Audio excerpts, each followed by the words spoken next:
Welcome back. Economics easy to win class 12th. நம்ம இந்த வீடியோவில் நம்ம என்ன பார்க்க போகிறோம் அப்படின்னு பார்த்தீங்கன்னா சாப்டர் 12 உடைய introduction to statistical methods and econometrics. Chapter 12 lessons உடைய 2 மார்க் கொஷின்ஸை நம்ம பார்க்க போகிறோம். ஃபஸ்ட்டு ஒன் பை ஒன்னாக பார்க்கலாம். The first question, what is statistics? ஸ்டாட்டிஸ்டிக்ஸ்னால் என்ன? ஸோ அதுதான் நம்ம தெரிஞ்சுக்க போகிறோம். இந்த புள்ளியியல், ஸ்டாட்டிஸ்டிக்ஸ்னால் தமிழில் நம்ம புள்ளியியல். ஸோ அதை வந்து 2 விதமாக பிரிக்கிறாங்க. ஒன்று வந்து singular form, another one plural form. 2 விதமாக பிரிக்கிறாங்க. ஸோ சிங்குலர் ஃபார்மில் என்ன அப்படின்னு பார்க்கலாம். Statistics when used in singular form helps in the collection, presentation, classifications and interpretation of data to make it easily comprehensible.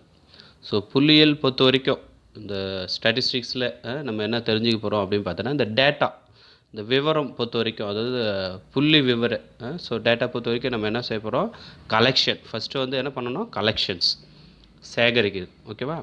Presentation, அதை வந்து முறையாக அந்த டேட்டாவை வகைப்படுத்தி, அதாவது பார்த்திங்கன்னா விவரங்களை முறைப்படுத்தி வழங்குதல். So that is a presentation. Then classification, அதை வந்து டிவிஷன்ஸ் பண்ணணும், பகுப்பாய்வு சொல்லுவாங்க, classification. And interpretations. So interpretation பொறுத்த வரைக்கும் இன்டெகிரேட் பண்ணுறது, தட் மீன்ஸ் விவாதித்தல், என்ன மாதிரியான டேட்டாஸ் அப்படின்றத விவாதித்தல். ஸோ இது எல்லாமே இப்போ எல்லாமே கலந்தது தான் என்னது, to make it easily comprehensible. So இது வந்து உள்ள அடக்கியது தான் என்னது, ஸ்டாட்டிஸ்டிக்ஸ். இது எந்த ஃபார்மில் பார்க்குறோம், singular form. The next plural ஃபார்மில் என்ன சொல்கிறாங்க பார்க்கலாம். In its plural form, it denotes collections of numerical facts and figures. So இதில் பொறுத்த வரைக்கும் ப்ளூரல் ஃபார்மில் என்ன சொல்கிறாங்கன்னா, the collection of numerical figures and fact. சேகரிக்கணும், எது மூலிமா, எந்த இதில் டேட்டாஸில் கலெக்ட் பண்ணுறாங்கன்னா, நியூமெரிக்கல் ஃபிகர்ஸ். அது வந்து எப்படிப்பட்டது அப்படின்னு பார்த்தீங்கன்னா, நம்பர்ஸில் இருக்கும். டேட்டாஸ் பொறுத்த வரைக்கும் எதில் இருக்கும், நம்பர்ஸில் இருக்கும். ஸோ அந்த விவரங்களை வந்து சேகரிக்கிறது தான் என்னது, ப்ளூரல் ஃபார்மில் சொல்கிறாங்க ஸ்டாட்டிஸ்டிக்ஸ்னால், ஓகேவா. It denotes collections of numerical figures and facts. So இதை தெரிஞ்சுக்கணும். ஸோ வாட் இஸ் ஸ்டாட்டிஸ்டிக்ஸ் அப்படின்னு கேட்டாங்கன்னா இந்த ஆன்சர்ஸை நீங்கள் எழுதலாம். Okay. Question number 2, what are the kinds of statistics? ஸ்டாட்டிஸ்டிக்ஸை பொறுத்த வரைக்கும் 2 விதமாக பிரிக்கிறாங்க. ஸோ என்னென்ன அப்படின்னு பார்த்தீங்கன்னா, ஒன்று வந்து டிஸ்கிரிப்டிவ் ஸ்டாட்டிஸ்டிக்ஸ், அதாவது விவரிப்பு, டிஸ்கிரிப்ஷன், விவரிக்கணும் இல்லையா. ஸோ அது ஒரு விதமாக பிரிக்கிறாங்க. Next inferential statistics. இன்ஃபரன்ஷியல்ஸ் அப்படின்னு பார்த்தீங்கன்னா உயிர்த்துணர்வு, தமிழில் பார்த்தீங்கன்னா உயிர்த்துணர்வு அப்படின்னு சொல்கிறாங்க. ஸோ இது வந்து சாம்பிள், உயிர்த்துணர்வு பொறுத்த வரைக்கும் இந்த விவரங்கள், டேட்டாஸ் இருக்கு இல்லையா, அந்த டேட்டா வந்து பார்த்திங்கன்னா அதனுடைய பகுப்பாய்வு, அதனுடைய பண்பு, தட் மீன்ஸ் சாம்பிள். ஸோ அது மூலியமாக முழுமையும் தெரிந்து கொள்வது தான் என்னது, இன்ஃபரன்ஷியல் ஸ்டாட்டிஸ்டிக்.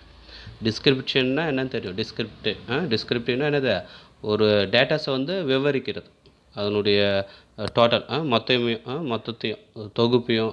ஸோ அதை பற்றி தெரிஞ்சுக்கிட்டு டிஸ்கிரிப்டிவ் ஸ்டாட்டிஸ்டிக்ஸ். இன்ஃபரன்ஷியல்ஸில் பொறுத்த வரைக்கும் ஒரு சாம்பிள் பேஸ் பண்ணி அதனுடைய பண்பை முழுவதும் விவரத்தை அறிந்து கொள்வது மூலம், ஸோ முழு தொகுப்பினையும் அதை பற்றி தெரிஞ்சுக்கலாம், ஓகேவா. ஸோ அதுதான் வந்து inferential statistics. So one of the important questions, what are the kinds of statistics கேட்டாங்கன்னா, statistics can be classified into 2 kinds. One is descriptive statistics, another one is inferential statistics. Okay. Question number 3, what do you mean by inferential statistics? ஏற்கனவே நம்ம inferential ஸ்டாட்டிஸ்டிக்ஸ்னால் kinds of ஸ்டாட்டிஸ்டிக்ஸ்லேயே நம்ம பார்த்துட்டோம். So என்ன மாதிரி answer எழுதணும் அப்படின்றது தான் நம்ம இங்கே பார்க்குறோம். The branch of statistics concerned with using sample data to make an inference about a population of data is called inferential statistics. அதாவது சாம்பிள் டேட்டா, நம்ம எதை பயன்படுத்துகிறோம் அப்படின்னு பார்த்தீங்கன்னா சாம்பிள் ஆல்ரெடி இப்போ வந்து நம்ம வந்து ஒரு எக்ஸாம்பிள் பார்க்கலாம். பிளட் டெஸ்ட்டு நம்ம போகிறோம், நம்மகிட்டேருந்து ஒரு குறிப்பிட்ட ஒரு கொஞ்சம் என்ன பண்ணிப்பாங்க, பிளட்டு மட்டும் எடுத்து அது என்ன என்ன பாசிட்டிவாக இருக்கா நெகட்டிவாக இருக்கா அப்படின்றத தெரிஞ்சுக்கும். என்ன மாதிரியான பிளட் குரூப்பு அப்படின்ற விஷயத்தையும் தெரிஞ்சுப்போம். எது மூலிமா? ஸ்மால் சாம்பிள் டேட்டா இல்லையா, சாம்பிள் பிளட் மூலிமா நம்ம தெரிஞ்சுக்கிறோம். ஸோ அதுதான். ஸோ அப்போது சாம்பிள் மூலியமாக முழுமையும் தெரிஞ்சுக்கிறோம் இல்லையா. ஸோ அதுதான் என்னது, இன்ஃபரன்ஷியல் ஸ்டாட்டிஸ்டிக்ஸ். ஸோ இதுதான் one of the third questions. The branch of statistics concerned with using sample data to make an inference about a population of data is called inferential statistics. Next question number 4. What are the kinds of data? So data பொறுத்த வரைக்கும் பல்வேறு வகையில் பிரிக்கிறாங்க. So அதில் இருக்கிற ஒரு chart மாரி இருக்குது, அதை நம்ம தெரிஞ்சுக்க போகிறோம். So first data based on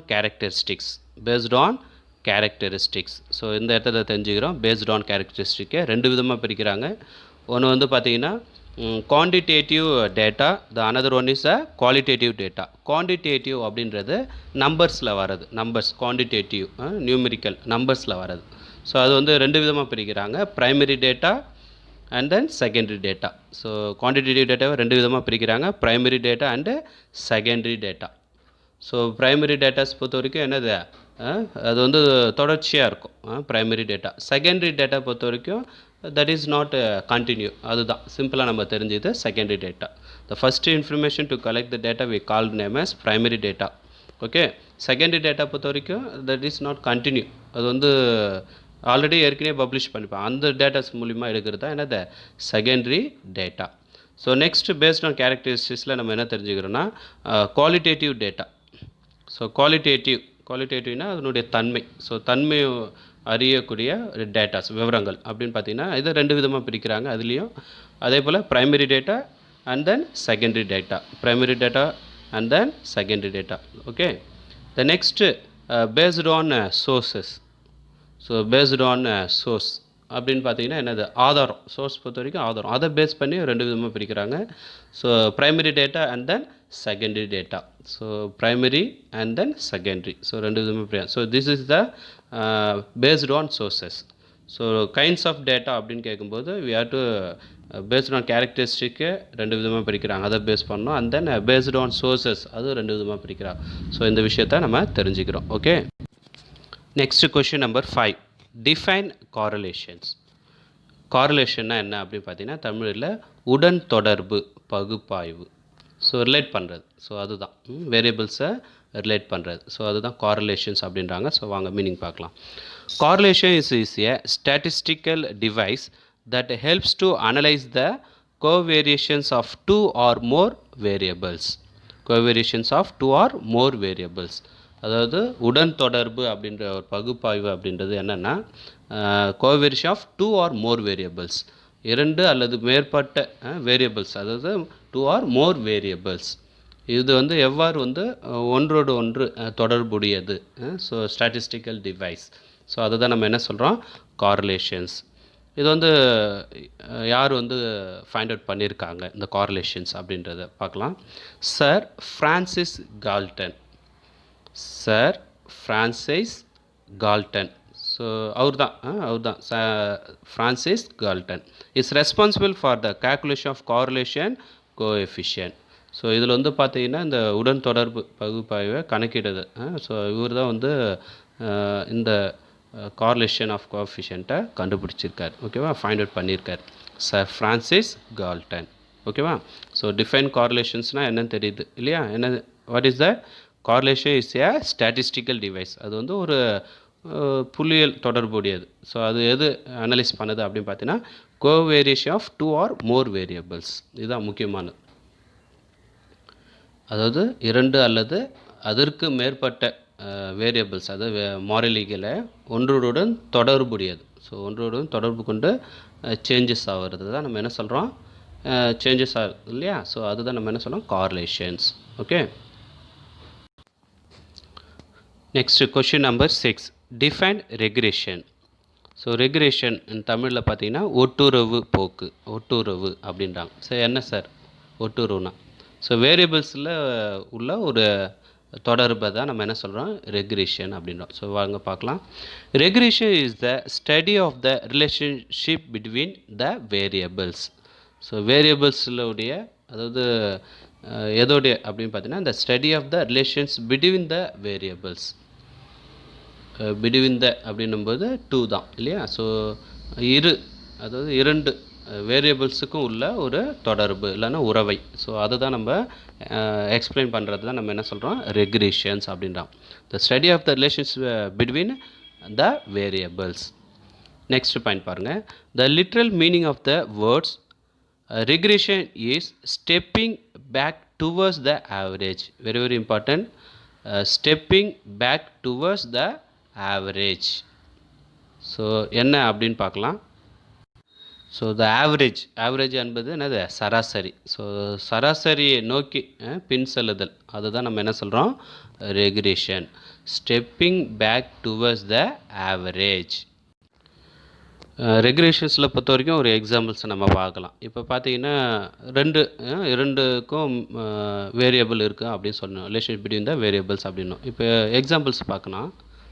the average, அதாவது ரிலேஷன்ஷிப் பிட்வீனில் பொறுத்த வரைக்கும் the average height of childrens born of parents of a given height tend to move or regress towards the average height in the populations as a whole. So இதுதான் one of the examples. இப்போ வந்து பெற்றோருடைய, அதாவது தந்தையருடைய உயரத்தை அளவிடும்போது குழந்தை பிறக்கிறாங்களே, குழந்தை பிறப்பு, so அவங்களுடைய ஆவரேஜாக வளருடைய உயரத்தை கணக்கிடுற ஒரு பின்னோக்கி செல்கிறது தான் நம்ம என்ன சொல்கிறோம், ரெக்ரேஷன்ஸ் அப்படின்னு சொல்கிறோம். இந்த stepping back towards the average. இந்த குழந்தைக்கான உயரத்தை பொறுத்த வரைக்கும் அவனுடைய ஆவரேஜ் தந்தையுடைய உயரத்தை நோக்கி செல்கிறது அப்படின்ற ஒரு கான்செப்டை தான் நம்ம என்ன சொல்கிறோம், ரெக்ரேஷன். எக்ஸாம்பிள்ஸ் புரியும்னு நினைக்கிறேன். So define regressions, one of the important questions. Next question number 7. What is econometrics? Econometrics may be considered as the integration of economics, statistics and mathematics. So econometrics அப்படின்றது என்ன அப்படின்னு பார்த்தீங்கன்னா, 3 சப்ஜெக்டை சேர்த்து பார்க்கும்போது அதை தான் நம்ம என்ன சொல்கிறோம், எக்கனாமெட்ரிக்ஸ். என்னென்ன சப்ஜெக்ட் சார்?